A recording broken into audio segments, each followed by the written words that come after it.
भाई लोग, आज जो है मैं इस वीडियो के माध्यम से जो है जीडीएस के वर्क प्रोफाइल के साथ साथ जीडीएस पे जो टारगेट अप्लीकेबल्स होता है उस संबंध में पूरी तरह से विस्तृत जानकारी देने जा रहा हूं।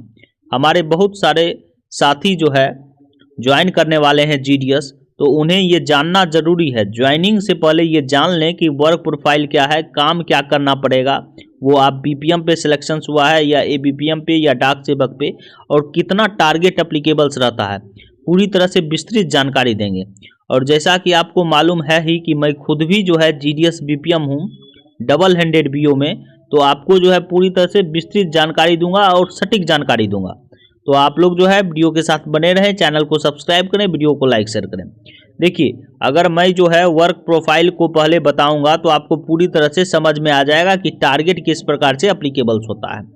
देखिए, आपको पता है कि जीडीएस जो है 3 कैटेगराइज्ड है: BPM branch post master, ABPM assistant branch post master, डाक सेवक। ठीक है, 3 कैटेगराइज्ड में है। बीपीएम जो है ब्रांच पोस्ट ऑफिस का हेड होता है, ऑफिस का वर्क, अकाउंट ओपनिंग, मार्केटिंग। ठीक है, पूरी तरह से जो है हम आपको बताने जा रहे हैं इस वीडियो के माध्यम से। सबसे फर्स्ट नंबर जिनका सिलेक्शन बीपीएम पे हुआ है, तो बीपीएम जो है ब्रांच पोस्ट ऑफिस का हेड होता है। पूरी तरह से आप लोग समझ रहे हैं। उसके बाद देखिए उनका काम क्या है। उनका काम है जितनी भी डिपार्टमेंट ऑफ पोस्ट का जितना भी जो है पूरी तरह से एडवर्टाइज करना, जितना भी स्कीम्स है लोगों को समझाना। आप अपने बीओ के परिधि के अंदर, मतलब आपके बीओ के अंदर कितने विलेज आते हैं उन सभी लोगों को जो है अवेयर करना, अकाउंट ओपनिंग करना। सुकन्या हो गया, आरडी हो गया, टीडी हो गया, एसएसए हो गया, पीएलआई हो गया, आरपीएलआई हो गया, आईपीबीपी का काम हो गया, सीएलसी वाला आधार वाला काम हो गया। ये सब काम जो है पूरी तरह से कर सकते हैं। आईपीबीपी सीएलसी का जो काम है वो इंसेंटिव बेस्ड वर्क है। इसमें किसी भी प्रकार का कोई प्रेशर नहीं है, कुछ भी नहीं है। कुछ जगह प्रेशर आता है आईपीबीपी का, लेकिन इंसेंटिव बेस्ड वर्क है। ऊपर से ही ऑर्डर है कि काम कीजिएगा तो इंसेंटिव मिलेगा, नहीं तो नहीं। ठीक है, पूरी तरह समझ गए। पीएलआई भी इंसेंटिव है, टीडी भी इंसेंटिव है। मेन टारगेट आ जाता है पीओएसबी पे। ठीक है, पोस्ट ऑफिस सेविंग बैंक्स पे, उसमें जो है एसबी, एसएसए, आरडी, ये सब पे ज़्यादा जो है टारगेट अप्लीकेबल्स होता है। ये 3 खाता पे ज़्यादा। तो उसका यही है कि जो चालू बीओ है, मान लीजिए जहाँ पे भी आपका पोस्टिंग हुआ है वहाँ अगर पहले वाले बीपीएम ने अच्छे से काम किया है तब तो वहाँ कोई दिक्कत नहीं है। तब तो टारगेट का आपको पता भी नहीं चलेगा, वहाँ काम जो है स्मूथली हो जाएगा। या आपका बीओ जो है मार्केट में है, या हम बोल रहे हैं कि जो चला हुआ बीओ है जहाँ पे लोग का आना जाना लगा रहता है, वहाँ टारगेट का कोई दिक्कत नहीं है, कोई इशू नहीं है। लेकिन जो बीओ पूरी तरह से मर गया है, जहाँ लोगों का कनेक्टिविटी नहीं है, लोग आ नहीं रहे हैं, वहाँ जो है टारगेट पूरा करने में बहुत सारा परेशानी का सामना करना पड़ता है।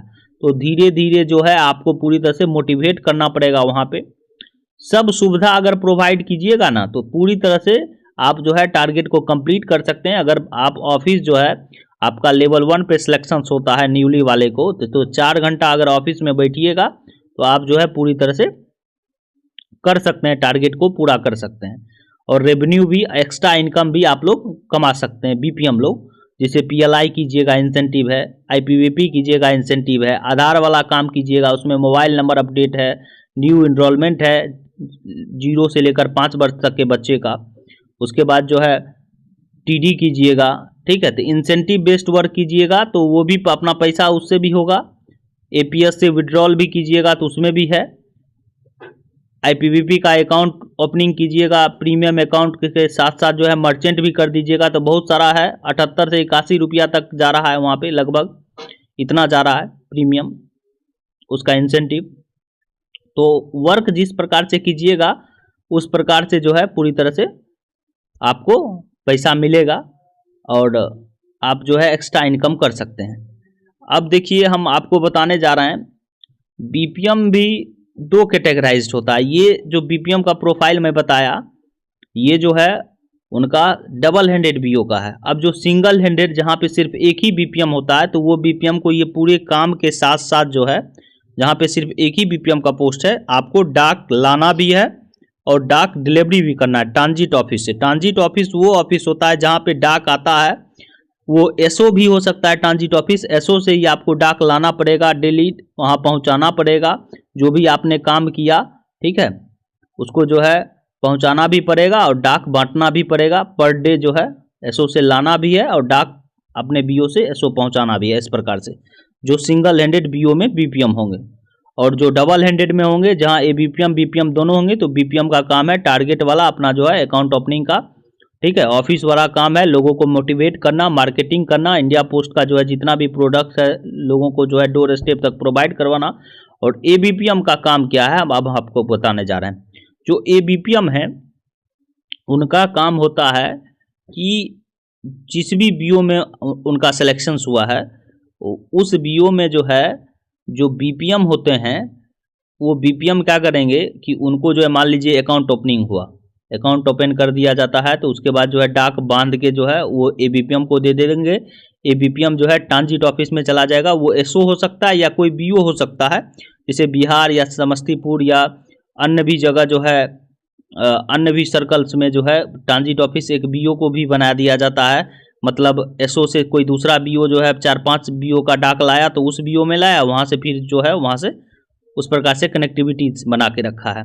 तो आपको जो है बीपीएम का काम है वो बीपीएम जो है जो भी डाक देंगे वो लेके जाके आपको एसओ पहुंचा देना है, और एसओ से जो है डाक उधर से रिटर्निंग में डाक लेके आना है। और अब जो है दर्पण में जो है पूरी तरह से स्कैन होके जो है उसके बाद जो है आपको पूरी तरह से डिलीवरी कर देना है। डिलीवरी करके जो है डिलीवरी स्लिप बीपीएम को दे देना है, ठीक है। ये काम है। ये बीपीएम का किसी भी प्रकार का कोई टारगेट नहीं है, कुछ भी नहीं है, लेकिन बहुत जगह सर्कल्स में ये बीपीएम पे भी टारगेट एप्लीकेबल्स करते हैं। जब हैवी टारगेट हो जाता है, जब फाइनेंशियल ईयर के क्लोज होता है, मतलब जनवरी फरवरी मार्च के जब ज़्यादा क्लोज रहता है तो एबीपीएम पे भी थोड़ा मोड़ा टारगेट रहता है, लेकिन एबीपीएम को टारगेट से कोई मतलब ही नहीं है। सिर्फ जो है बीपीएम को सपोर्ट करना है और डाक लाने, डाक जो है कन्वीनियंस और डिलीवरी, बस यही करना है और कुछ भी नहीं करना है। पूरी तरह समझ गए। अब देखिए एक डाक सेवक का पोस्ट होता है। डाक सेवक का पोस्ट जो है वो होता है एसओ के अंतर्गत होता है, या आप देखिएगा एचओ में भी 1-2 सीट होता है।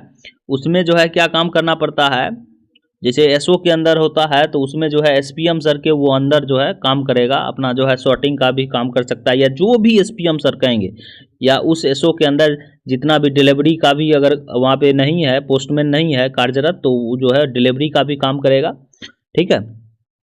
तो एसपीएम सर के अंदर में रहता है कि अपना जो है जो भी काम करवा लें, ठीक है, पूरी तरह से, और पूरी तरह से उन्हीं के अधीन जो है डाक सेवक का काम होता है। अब हम आपको पूरी तरह से बता दिए बीपीएम का जो काम है वो पूरी तरह से फुल्ली टारगेटेबल जॉब्स है।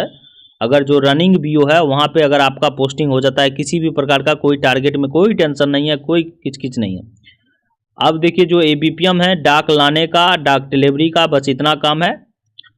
डाक सेवक का एसपीएम सर जो भी कहेंगे, एसओ के अंदर पोस्टिंग होता है या एचओ के अंदर होता है, जो भी वहाँ के जो पोस्ट मास्टर हैं वो कहेंगे उनके अनुसार जो है चलना पड़ेगा, ठीक है। एसओ में जो है डाक सेवक जो है पूरी तरह से डिलीवरी का भी काम करते हैं। ये पूरी तरह से सच्चाई है। तो आप लोग पूरी तरह से समझ गए क्या टारगेट है क्या नहीं टारगेट है। और जहाँ तक बात रहा कुछ लोग का ये भी सवाल है कि जो है टारगेट अगर पूरा नहीं होता है तो भाई जो है पुट अप कर देते हैं, सस्पेंड कर देते हैं। देखिए सस्पेंड उसपेंड तो नहीं करते हैं, सैलरी होल्ड हो सकता है, सैलरी होल्ड कर देते हैं। अगर थोड़ा बहुत मेहनत कीजिएगा तो आप जो है एक्स्ट्रा इनकम भी कर सकते हैं। देखिए जो बहुत चीज़ है जो खुल के नहीं बोल सकते हैं कि आप जो है इतना कमा सकते हैं, लेकिन बहुत सारा चीज़ जो है जैसे आईपीबीपी का काम, पीएलआई का, आरपीएलआई का, टीडी का, उसके बाद सीएलसी वाला अगर काम कीजिएगा तो बहुत अच्छा इनकम कर सकते हैं। टाइम दीजिएगा तो अच्छा इनकम कर सकते हैं। ये पूरी तरह समझ लीजिए आप लोग, बीपीएम लोग, ये ऐसा बात है। और एक्स्ट्रा इनकम है, आप जो है वहाँ पे वर्क काम कीजिएगा तो टारगेट भी पूरी तरह से अचीव हो जाएगा। तो यही रियलिटी है, सच्चाई है। नहीं तो जहाँ रनिंग बीओ नहीं है वहाँ बहुत सारा प्रॉब्लम फेस हो जाता है बीपीएम को, बहुत सारा अकाउंट ही ओपन नहीं हो पाता है, जो बहुत बड़ा प्रॉब्लम है। और देखिए टारगेट जो है सिर्फ लगता है कि सिर्फ जीडीएस पे एप्लीकेबल्स है, टारगेट ऊपर से आता है। अब डीजी ऑफिस से आया टारगेट, आया सीपीएमजी ऑफिस में, सीपीएमजी से आया पीएमजी के पास, पीएमजी से आया सब डिविजनल हेड के पास, सब डिविजनल हेड के बाद जो है डिविजनल सब डिविजनल हेड के बाद ओवरसीएल के पास आया, ओवरसीएल के बाद जो है अब पूरी तरह से सब जगह एसपीएम, उसपीएम, जीडीएस को जो है पूरी तरह से अप्लीकेबल्स हो जाता है। इस प्रकार से चैनल है, सबको प्रेशराइज रहता है टारगेट पे कि काहे नहीं जो है पूरी तरह से रेवेन्यू जनरेट हो रहा है। ठीक है, तो यही बात है। लेकिन लास्ट पावदान पे जीडीएस है तो आपको पता ही है कि जो लास्ट में रहता है तो उसमें जो है सब कुछ जो है बाहर आ जाता है। ये सच्चाई है।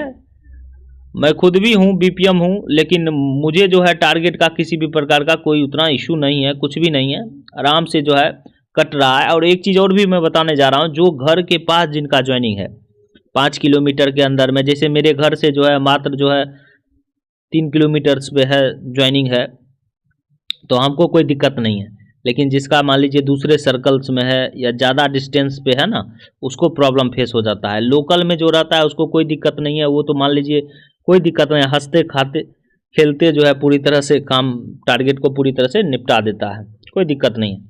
हम तो यहाँ देखते हैं कि कोई कोई ऐसा भी बीओ है कि जो है 50 अकाउंट का ओपनिंग आया, खोल दिया 60 गो 70 गो खोल दिया, इस तरह का रहता है पूरी तरह से। यही सच्चाई है। तो अगर वीडियो पसंद आए तो चैनल को सब्सक्राइब करें, वीडियो को लाइक शेयर करें। Thank you.